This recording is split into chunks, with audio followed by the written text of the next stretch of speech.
17 मई को खत्म होने वाले लॉकडाउन 3.0 के बाद 18 मई से शुरू होने वाले लॉकडाउन 4.0 को लेकर राज्य सरकार ने सुझाव लेना तेज कर दिया है। मुख्यमंत्री शिवराज सिंह चौहान ने आज मीडिया कर्मियों से चर्चा की और लॉकडाउन 4.0 को लेकर सुझाव मांगे। मुख्यमंत्री ने ये भी बताया है कि राज्य सरकार ने लॉकडाउन 4.0 में कई तरह की रियायत देने का फैसला किया है। राज्य सरकार शॉर्ट टर्म और लॉन्ग टर्म योजनाएं तैयार कर रही है।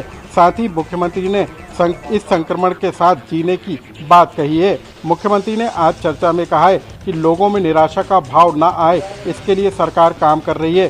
सरकार ने शॉर्ट टर्म और लॉन्ग टर्म प्लानिंग पर काम शुरू कर दिया है। मध्य प्रदेश को स्वावलंबी कैसे बनाया जाए, कोरोना वायरस कब खत्म होगा, यह कोई बता नहीं सकता। इसलिए रोजगार, खासकर मजदूरों को लेकर सरकार प्लानिंग कर रही है। मनरेगा में इस साल 17 लाख मजदूरों को काम मिला है, जो पिछले साल से 6 लाख ज़्यादा है। मुख्यमंत्री ने कहा है कि प्रदेश में रिकवरी रेट 48% है और ऐसे में लोगों में आत्मविश्वास बनाए रखने की ज़रूरत है। दरअसल मुख्यमंत्री शिवराज सिंह चौहान ने आम जनता, जनप्रतिनिधियों, विपक्ष और अब मीडिया के साथ सुझाव मांगे हैं कि किस तरीके से लॉकडाउन 4.0 में प्रदेश के हालातों को बेहतर किया जाए।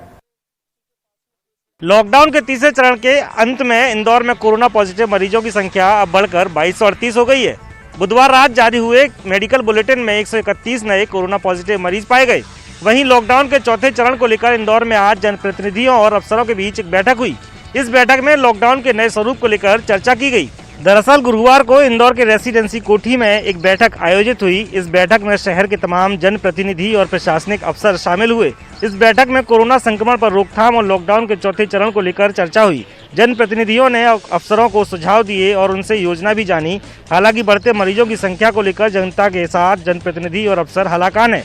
इंदौर में कोरोना के अब तक 2238 मरीज पाए गए हैं। वहीं अब तक 1046 मरीज स्वस्थ होकर घर वापस आ चुके हैं। वहीं 1096 मरीज फिलहाल इलाजरत हैं। बहरहाल इंदौर में लगातार मिल रहे मरीजों की संख्या के कारण कंटेनमेंट इलाकों की संख्या में भी वृद्धि होती जा रही है, जिसके कारण कई इलाकों में आवाजाही के साथ आवश्यक सेवाओं की पूर्ति भी पूरी तरह से ठप होती जा रही है। भोपाल में 21 लोगों की रिपोर्ट कोरोना पॉजिटिव पाई गई है। इनमें 2 महिला पुलिसकर्मी, एक एम्स का डॉक्टर और एक जूनियर डॉक्टर शामिल हैं। अगर बात करें तो भोपाल के जहांगीराबाद इलाके से लगातार कोरोना के मरीज मिलते जा रहे हैं। वहाँ आज भी 4 लोग कोरोना पॉजिटिव पाए गए हैं। इसके अलावा बैरागढ़, ईशबाग, मंगलवार से भी बड़ी संख्या में लोग कोरोना के पीड़ित नजर आए हैं। मगर भोपाल के लिए एक राहत भरी खबर भी है। आज 30 लोग डिस्चार्ज होकर अपने घरों के लिए रवाना होंगे। इनमें एक 9 साल की मासूम भी शामिल है। इसके अलावा अगर बात करें तो वंदे भारत योजना के तहत विदेशों में ठहरे हुए लोग भी अब भोपाल आ चुके हैं। इन्हें भोपाल के बैरागढ़ में क्वारंटाइन किया गया है, जहाँ ये 14 दिनों तक रहेंगे। उसके बाद स्वस्थ होने के बाद ये अपने घरों के लिए रवाना हो पाएंगे। मगर भोपाल में लगातार कोरोना का आंकड़ा बढ़ता जा रहा है। कोरोना महामारी से जबलपुर अब धीरे धीरे उभरने लगा है। बीते दिनों जितनी तेजी से कोरोना संक्रमित मरीजों की संख्या बढ़ी, उससे ज़्यादा ठीक होने वालों की संख्या है। जबलपुर में अब कोरोना संक्रमित मरीजों की संख्या 158 पर पहुंच गई है, जबकि 71 लोग स्वस्थ होकर अपने घर जा चुके हैं। कोरोना महामारी के खिलाफ जारी जंग में संस्कारधानी के निवासी अपनी ताकत झोंक रहे हैं। जिला प्रशासन, पुलिस और समाज सेवी मिलकर इस संकट काल में एक दूसरे के साथ कदम से कदम मिलाकर चल रहे हैं। यही वजह है कि जिस रफ्तार से कोरोना के शिकार होने वाले मरीजों की संख्या बढ़ी, उसी रफ्तार से अब स्वस्थ होने वालों की संख्या भी बढ़ रही है। जबलपुर में 41 दिन के बच्चे से लेकर 72 साल के बुजुर्गों ने भी कोरोना को मात देकर जिंदगी की जंग जीती है। जिला प्रशासन द्वारा लॉकडाउन के दौरान काफ़ी कुछ राहत दी गई है, जिसके बाद अब यहाँ जिंदगी भी सामान्य हो रही है। आज भी जबलपुर में मेडिकल अस्पताल से 6 मरीज स्वस्थ होकर अपने घर पहुँच चुके हैं। केंद्र सरकार के निर्देश पर एक नई पहल की गई है। भोपाल में कोरोना के पॉजिटिव मरीजों का इलाज पहली बार होम्योपैथिक पद्धति से किया जा रहा है। इसके लिए भोपाल के होम्योपैथिक हॉस्पिटल में 3 हल्के सिम्टम्स वाले मरीजों को भर्ती किया गया है, जिनका इलाज भी अब जारी कर दिया गया है। राजधानी भोपाल में कोरोना का संक्रमण ग्राफ बढ़ता जा रहा है। प्रशासन अपनी नज़र मरीजों के साथ साथ संदिग्धों पर भी गड़ाए हुए है। ऐसे में भारत सरकार के निर्देश पर पहली बार कोरोना के पॉजिटिव मरीजों का होम्योपैथिक पद्धति से इलाज करने की शुरुआत की गई है। कोरोना के बढ़ते मरीजों की बढ़ती संख्या के बीच अब राजधानी में हल्के लक्षणों वाले कोरोना पॉजिटिव मरीजों का इलाज होम्योपैथिक चिकित्सा पद्धति से किया जा रहा है। इसके लिए भोपाल के शासकीय होम्योपैथिक चिकित्सा महाविद्यालय ने 3 एसिम्प्टोमेटिक मरीजों को भर्ती किया गया है। इनकी कॉन्टैक्ट और डिजीज हिस्ट्री तलाशने के बाद गाइडलाइन के अनुसार इलाज किया जा रहा है। फिलहाल डॉक्टरों की टीम मरीजों में लक्षण और बीमारियों के बारे में जानकारी जुटाने में लगी हुई है। मरीजों को अस्पताल में भर्ती करने से पहले यहां पहुंचकर कलेक्टर, डीआईजी और एसडीएम ने कॉलेज प्रबंधन के अधिकारियों और डॉक्टरों के साथ व्यवस्थाओं का जायजा लिया। होम्योपैथिक अस्पताल के डॉक्टरों के मुताबिक बहुत हल्के लक्षणों वाले मरीजों को प्रचलित दवा हाइड्रोक्सीक्लोरोक्वीन के अलावा लक्षणों के आधार पर होम्योपैथिक दवाएं देकर निगरानी की जाएगी। स्वास्थ्य आयुक्त ने इस संबंध में आदेश जारी कर होम्योपैथिक ट्रायल के लिए मंजूरी दे दी है। होम्योपैथिक में इलाज लक्षणों के आधार पर किया जाता है, इसलिए मरीज से लक्षणों की पूरी डीप जानकारी जुटाने के बाद ही इलाज किया जाएगा।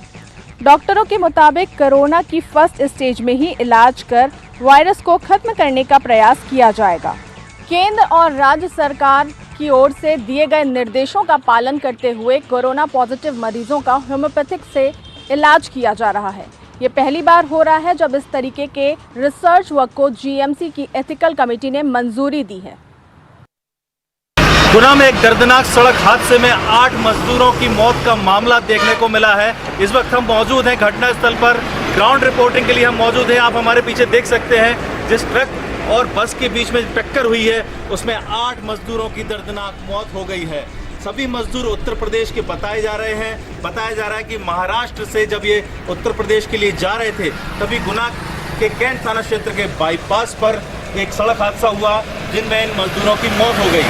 ये भी बताया जा रहा है कि जो मजदूर खत्म हुए उनका वास्ता रायबरेली, उन्नाव, प्रतापगढ़ से था, जिसके बाद में बड़े स्तर पर चीख-पुकार मच गई। फिलहाल पुलिस ने जब ये पूरा मामला देखने को मिला, पुलिस ने घटनास्थल पर पहुंचने के बाद में रेस्क्यू किया और जो बाकी के 54 लोग थे उन सभी को जिला अस्पताल में भर्ती कराया गया है, जिसके बाद में जिला अस्पताल में उन सभी का इलाज यहाँ पर चल रहा है। इस पूरे मामले में प्रशासन ने उत्तर प्रदेश प्रशासन से बात की है। प्रशासन ने बताया कि मजदूरों को ट्रांसपोर्टेशन के द्वारा उत्तर प्रदेश पहुंचाया जाएगा। उत्तर प्रदेश सरकार ने भी आगे आकर मदद करने की यहाँ पर बात की है। खुद भाजपा के सांसद डॉक्टर केपी यादव ने अस्पताल में पहुंचकर मजदूरों के हालचाल जाने। बताया जा रहा है कि मजदूरों को कंपनसेट भी किया जा सकता है, लेकिन फिलहाल सभी मजदूरों को जिला अस्पताल में भर्ती किया गया है जहां पर उनका इलाज चल रहा है। विकास दीक्षित, न्यूज़ 18 गुना। लॉकडाउन के चलते पूरे देश में प्रवासी मजदूरों के घर लौटने में परेशानियों की नई नई तस्वीरें सामने आ रही हैं। ताज़ा तस्वीर छतरपुर के हरपालपुर की है, जहां पर दिल्ली से 600 किलोमीटर का सफर तय करके जुगाड़ की रिक्शा से एक श्रमिक अपने परिवार को लेकर अपने घर पहुंचा है। वैश्विक महामारी कोरोना के चलते जहां पूरा देश लॉकडाउन है, तो वहीं इस लॉकडाउन का दर्द भी प्रवासी श्रमिकों में दिखाई दे रहा है। लॉकडाउन का असर घर से दूर राज्यों में काम कर रहे श्रमिकों के जीवन पर पड़ा है। काम न मिलने से श्रमिकों को भरण पोषण का दूभर हो गया है, जिससे परेशान होकर हजारों की संख्या में श्रमिक विभिन्न माध्यमों से अपने घर लौट रहे हैं। ऐसा ही एक श्रमिक अपने परिवार को लेकर जुगाड़ के रिक्शे से अपने घर छतरपुर पहुंचा है। छतरपुर के हरपालपुर के मवैया में रहने वाला वृंदावन अहरवार अपने परिवार के साथ दिल्ली में मजदूरी करता था। लॉकडाउन के चलते 45 दिन से वह फंसा हुआ था, जिससे उसकी सारी कमाई खर्च हो गई। मकान का किराया देने और परिवार का भरण पोषण करने के लिए उसके पास कुछ भी नहीं बचा था। लॉकडाउन का दर्द लिए श्रमिक ने खुद ही जुगाड़ का रिक्शा बनाया और अपनी पत्नी और बच्चों को लेकर 600 किलोमीटर का सफर रिक्शा से तय कर अपने घर पहुंचा है। श्रमिकों के छोटे छोटे बच्चे होने से रास्ते में उसको परेशानियां भी झेलनी पड़ी। श्रमिक ने दिल्ली से छतरपुर का रास्ता महज 5 दिनों में पूरा किया और अपने घर मवैया पहुंचा है। श्रमिक ने अपनी पीड़ा बयां करते हुए कहा, यह उसके जीवन का सबसे बुरा अनुभव था। साथ ही अब कभी अपना गांव छोड़कर न जाने की बात कही है। श्रमिक ने जुगाड़ के रिक्शे से 600 किलोमीटर का सफर महज 5 दिनों में ही तय कर लिया था, लेकिन रास्ते में उसे खासी परेशानियों का सामना भी करना पड़ा, क्योंकि उसके परिवार में पत्नी और 3 बच्चे भी शामिल थे। कोरोना के बढ़ते मामलों के बीच शाजापुर के लिए राहत की खबर है। शाजापुर का आखिरी कोरोना पॉजिटिव मरीज भी आज ठीक होकर डिस्चार्ज अस्पताल से हुआ है और इस मरीज को जो है डॉक्टरों ने ढोल धमाके के साथ ताली बजाकर विदा किया। आपको बता दें कि शाजापुर जिले में अब तक 7 कोरोना पॉजिटिव मरीज मिले हैं। 6 मरीज पहले ही ठीक होकर घर जा चुके हैं, जबकि ये 7वां कोरोना पॉजिटिव मरीज है। असल में एक कोरोना वॉरियर्स था। ये जो है जिला अस्पताल के कोविड-19 वार्ड में सफाई कर्मी के तौर पर ड्यूटी पर तैनात था। इसी दौरान जो है ये कोरोना से संक्रमित हो गया था। इसके बाद जो है अभयपुर गांव के रहने वाले इस कोरोना संक्रमित मरीज का जिला अस्पताल में चला था। आज ये पूरी तरीके से ठीक होकर अपने घर लौटा है। इससे पहले शाजापुर के सभी मरीज जो हैं ठीक होकर अपने घर जा चुके हैं। तो जिस तरीके से लगातार कोरोना के मामले बढ़ते जा रहे हैं और लगातार परेशानियाँ बढ़ी हुई, उस बीच ये राहत की खबर है। और अब जिला प्रशासन को ये उम्मीद है कि अगले 21 दिनों तक अगर कोई मरीज नहीं आता है तो शाजापुर जो है ऑरेंज जोन से ग्रीन जोन में जा सकता है। तो उम्मीद यही की जाएगी कि कोरोना मुक्त शाजापुर कोरोना मुक्त ही रहे। सुनील हंसुरिया, न्यूज़ 18 मध्य प्रदेश, शाजापुर। ग्वालियर में एक निजी अस्पताल की गंभीर लापरवाही सामने आई है। इस अस्पताल में इलाज के लिए आई एक राजस्थान की महिला को बिना कोरोना टेस्ट कराए लखनऊ रेफर कर दिया था। लखनऊ में महिला का कोरोना टेस्ट हुआ तो वो पॉजिटिव पाई गई। इसके बाद ग्वालियर स्वास्थ्य विभाग में हड़कंप मच गया और स्वास्थ्य विभाग ने इस निजी अस्पताल को सील कर दिया है। ग्वालियर के परिवार अस्पताल में राजस्थान के धौलपुर से 8 मई को 80 साल की बुजुर्ग महिला बिट्टो बाई को इलाज के लिए भर्ती कराया गया था। करीब 3 दिन तक इस महिला का यहाँ इलाज चलता रहा और उसके बाद इसे इलाज के लिए उत्तर प्रदेश की राजधानी लखनऊ के लिए रेफर कर दिया गया था। लखनऊ के एमएच अस्पताल में जब इस महिला का इलाज शुरू हुआ तो वहां पर इसका कोरोना टेस्ट कराया गया। टेस्ट रिपोर्ट आई तो उसमें इस महिला को कोरोना पॉजिटिव पाया गया। लखनऊ के इस अस्पताल ने ये पूरी जानकारी और रिपोर्ट ग्वालियर के इस परिवार अस्पताल को भेजी। उसके बाद हड़कंप मच गया। परिवार अस्पताल में गंभीर लापरवाही स्वास्थ्य विभाग को पता चली तो फिर स्वास्थ्य विभाग ने भी एक्शन लिया और आज स्वास्थ्य विभाग ने परिवार अस्पताल को सील कर दिया है। साथ ही आगामी आदेश तक यहाँ की सारी गतिविधियों पर प्रतिबंध लगा दिया है। बताया जा रहा है कि परिवार अस्पताल में इस महिला का कोरोना टेस्ट नहीं कराया गया था और ये बड़ी गंभीर लापरवाही है। महिला के इलाज के दौरान इस अस्पताल में 3 डॉक्टरों सहित करीब 80 लोग इसके संपर्क में आए थे। अब स्वास्थ्य विभाग इन सभी को तलाश कर इनका स्वास्थ्य परीक्षण कराएगा। गौरतलब है कि इन डॉक्टरों में जयरोग्य अस्पताल के 3 डॉक्टर भी शामिल हैं जो रोजाना कई मरीजों का इलाज करते हैं। ऐसे में ये बेहद गंभीर मामला है। कोरोना पॉजिटिव पाई गई महिला के संपर्क में ग्वालियर के निजी अस्पताल सहित करीब 80 लोग आए थे। यही वजह है कि स्वास्थ्य विभाग और जिला प्रशासन अब इन सभी 80 लोगों का कोरोना टेस्ट कराएगी। साथ ही इस महिला के संपर्क में आने वाले और अन्य लोगों की तलाश भी की जा रही है। भोपाल सेंट्रल जेल में हर कैदी की उन ज़रूरतों को पूरा किया जा रहा है जो उनकी आवश्यकता है। यही कारण है कि जो महिला कैदी बंद हैं उनके बच्चों का भी खास ध्यान यहाँ पर रखा जा रहा है। हमारे साथ जेल अधीक्षक दिनेश नरगावे जी मौजूद हैं। सर, अंदर कुछ बच्चे भी हैं, उनके लिए किस तरीके की व्यवस्थाएं जेल के द्वारा की गई है? देखिए, हम बाहर देख रहे हैं कि ऑनलाइन क्लासेस जो है चल रही है। चूँकि जेल में इस तरह की सुविधाएं तो उपलब्ध नहीं हैं, पर टीचर स्टूडेंट सब चूँकि जेल के अंदर ही है, तो जो जेल के अंदर जो बच्चे पढ़ रहे जो 5 साल से कम है उनकी रेगुलर क्लासेस यथावत जो है पूर्व की भांति चल रही है। तमाम चाहे वो बच्चे हों या तमाम जो कैदी जो पढ़ना चाहते हैं उनके लिए भी अंदर जो है पढ़ाई की व्यवस्था की गई। भले ही बाहर जो है ऑनलाइन पढ़ाई कराई जा रही है बच्चों को, लेकिन अंदर भी एक व्यवस्था दी गई है ताकि सभी जो बच्चे हैं वो आगे की पढ़ाई अपनी व्यवस्थित रूप से जारी रख सके।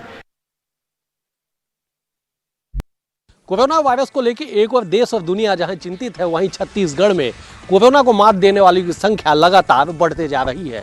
रविवार से जो सिलसिला चालू हुआ वो बुधवार तक बदस्तूर जारी रहा कि हर रोज कोरोना पीड़ित डिस्चार्ज होते रहे और एम्स रायपुर ने उन्हें स्वस्थ करके घर जाने की अनुमति दे दी। बहरहाल छत्तीसगढ़ में अब कोरोना पीड़ितों की जो संख्या है वो महज 4 बची हुई है। मतलब ये है कि अब 4 एक्टिव मरीज ही शेष है। कुल 59 में से 55 पूरी तरह से स्वस्थ होकर अपने घर जा चुके हैं। दरअसल रायपुर एम्स एक ऐसा संस्थान है जहां पे न केवल 73 साल के बुजुर्ग बल्कि नाबालिग का भी उपचार किया गया और वो भी स्वस्थ होकर अपने घर जा चुके हैं। बहरहाल बीते 2 दिनों में रायपुर जिला कोरोना मुक्त हुआ और कवर्धा जिला कोरोना मुक्त हो चुका है। जो शेष 4 एक्टिव मरीज बचे हैं, 2 दुर्ग जिले के और 2 सूरजपुर जिले के हैं। एम्स प्रशासन ने कहा है कि उन चारों की स्थिति भी स्थिर बनी हुई है और जल्द ही उन्हें भी डिस्चार्ज कर दिया जाएगा। मतलब ये कि जल्द ही अगर कोई नए मरीज ना आए तो छत्तीसगढ़ कोरोना मुक्त होने वाले राज्यों की श्रेणी में शामिल हो जाएगा। लॉकडाउन के दौरान बंद कारोबार को रियायत देने के बाद अब अर्थव्यवस्था को आगे बढ़ाने के लिए दुकानों को खोलने की टाइमिंग भी बढ़ा दी गई है।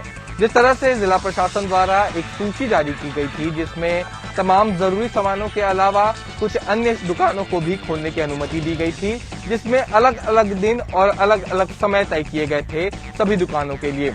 लेकिन फिर एक बार एक आदेश जारी किया गया जिसमें तकरीबन जितनी भी दुकानें हैं सभी दुकानों को खोलने का समय शाम 5 बजे तक तय कर दिया गया है। यानी शाम तक अब बाजार गुलजार रहेंगे।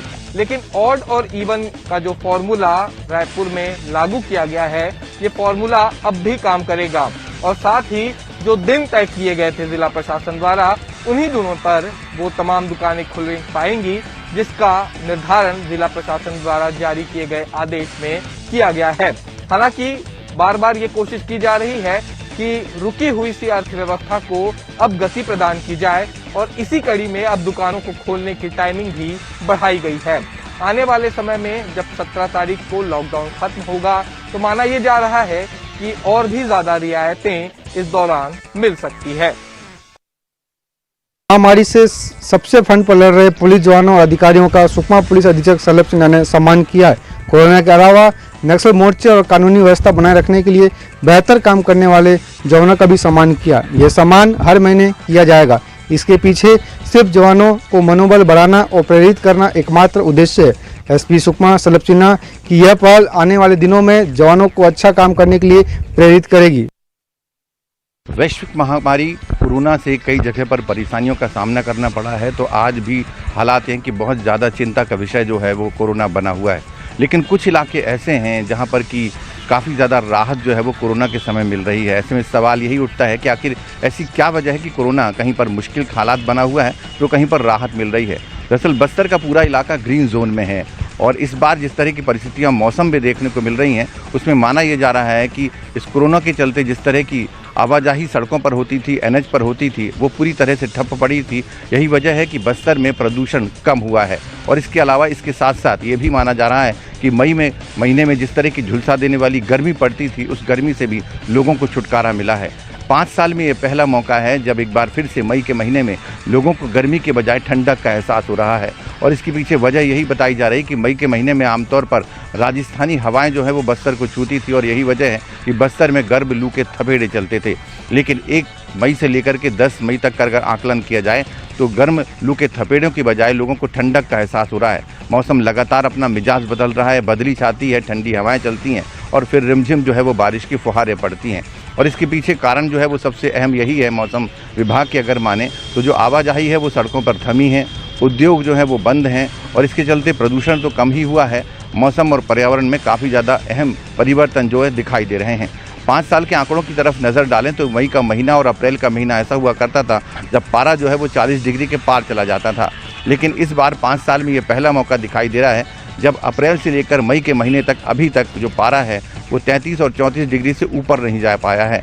आज भी अगर मौसम विभाग जगदलपुर की बात करें तो 11:30 बजे तक जो पारा है वो करीब 33 डिग्री के आसपास रहा है और माना यही जा रहा है कि 40 के पार जो है इस बार पारा नहीं पहुंचने वाला है। और उसके पीछे जो खास वजह है वो यही कि इस बार जो है वो जो सिस्टम बन रहे हैं वो नॉर्थ ईस्ट जोन के सिस्टम बन रहे हैं और ये सिस्टम जो है वो कहीं ना कहीं वातावरण में क्लाउड लेकर के आते हैं और यही वजह है कि लगातार जो है वो बारिश बस्तर में हो रही है। इसके अलावा पीछे ये भी माना जा रहा है कि राजस्थान से गर्म हवाएं आती थी वो बस्तर में नहीं पहुंच पा रही हैं। उसके पीछे क्लाउड को ही एक वजह माना जा रहा है और इसी कारण जो है बस्तर का मौसम जो है वो ठंडक बना हुआ है।